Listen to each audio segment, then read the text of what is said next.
Se imaginarmos um corpo a deslizar numa superfície plana e horizontal, ninguém terá dúvidas que, percorrida uma maior ou menor distância, o corpo acabará por parar. Mas como e porquê é que isto acontece?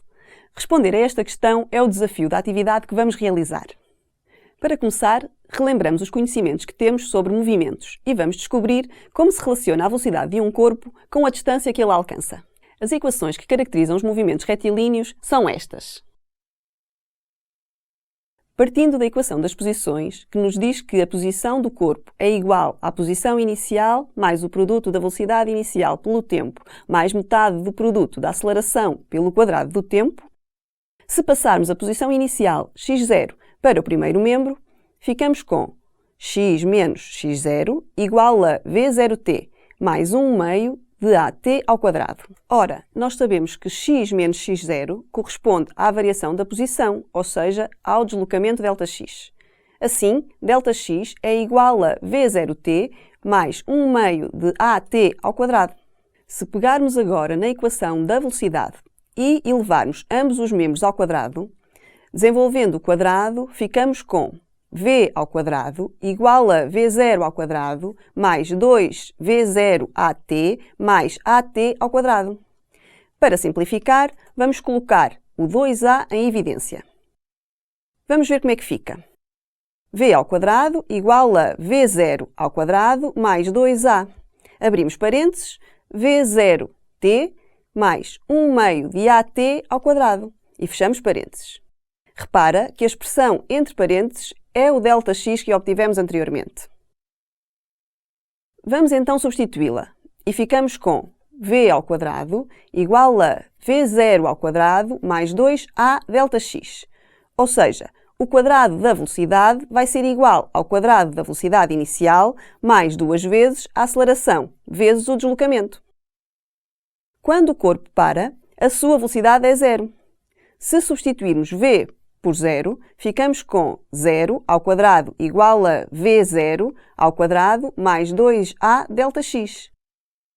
Resolvendo em ordem a v0 ao quadrado, ficamos com v0 ao quadrado igual a menos 2a ΔX. Como o movimento é uniformemente retardado, com v0 maior que 0 e a menor que 0, então, tem-se neste caso, v0 ao quadrado é igual a 2 vezes o módulo da aceleração vezes o deslocamento. Se representarmos graficamente a função obtida, v0 ao quadrado irá ficar no eixo dos y e ΔX no eixo do x. A sua representação será uma reta cujo declive corresponde ao dobro do módulo da aceleração. Assim, em teoria, espera-se uma relação linear entre o quadrado da velocidade inicial e a distância que o bloco percorre até parar.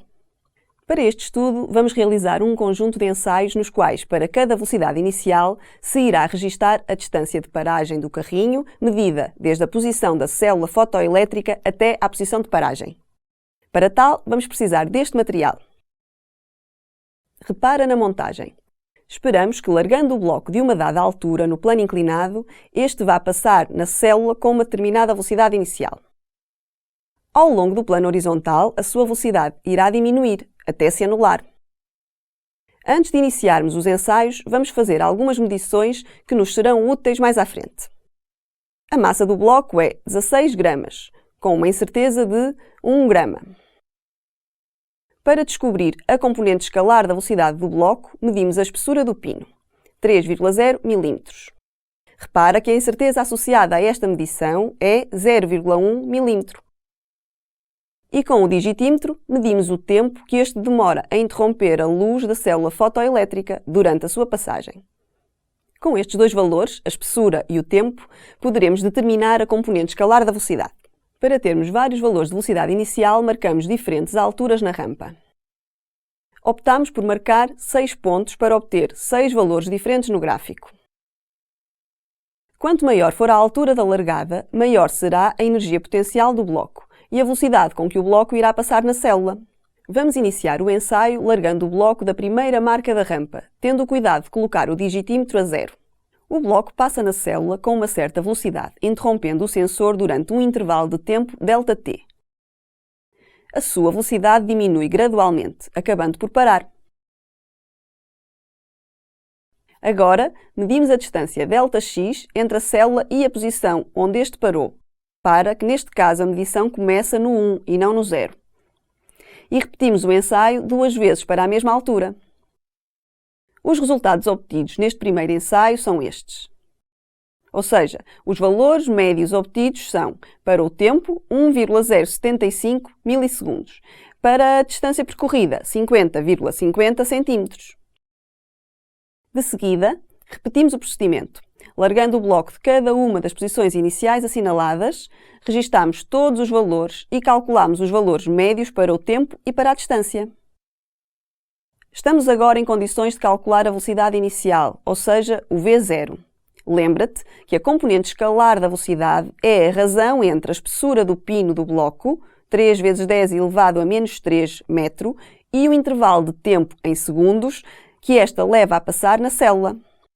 E a partir daqui calculamos também o valor de V0 ao quadrado. Vamos agora representar graficamente os valores de V0 ao quadrado em função dos valores médios de ΔX registados.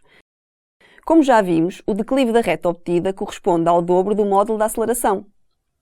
Assim, uma vez que o declive é 17,4, como neste caso o valor da aceleração é negativo, podemos facilmente obter o valor escalar deste parâmetro, ou seja, A igual a menos 8,70 metros segundo menos 2. Como seria de esperar, temos uma aceleração constante, com sinal contrário ao da velocidade, o que significa que o seu sentido se opõe ao sentido do movimento. Ou seja, podemos afirmar que temos um movimento retilíneo uniformemente retardado. O bloco foi travando ao longo do percurso horizontal devido a uma força constante que se opunha ao movimento, acabando por parar. Podemos descobrir o valor desta força? Recorda a segunda lei de Newton, cuja expressão que a traduz é força igual à massa vezes a aceleração. Sabendo que a massa do bloco é 16 gramas, ou seja, 1,6 vezes 10 elevado a menos 2 kg, e que a componente escalar da aceleração é menos 8,70 metros segundo menos 2, obteremos para valor da força resultante 1,6 vezes 10 elevado a menos 2 vezes menos 8,70, o que dá menos 1,4 vezes 10 elevado a menos 1 Newton, ou 0,14 Newton. Ora, este valor, sendo negativo e a velocidade positiva, indica-nos que esta força se está a opor ao movimento. Dizemos por isso que é uma força resistente. As forças de atrito são muito importantes no nosso dia-a-dia. São elas que nos permitem caminhar, ou travar, ou acelerar o carro. Um mundo sem atrito seria muito diferente do que conhecemos.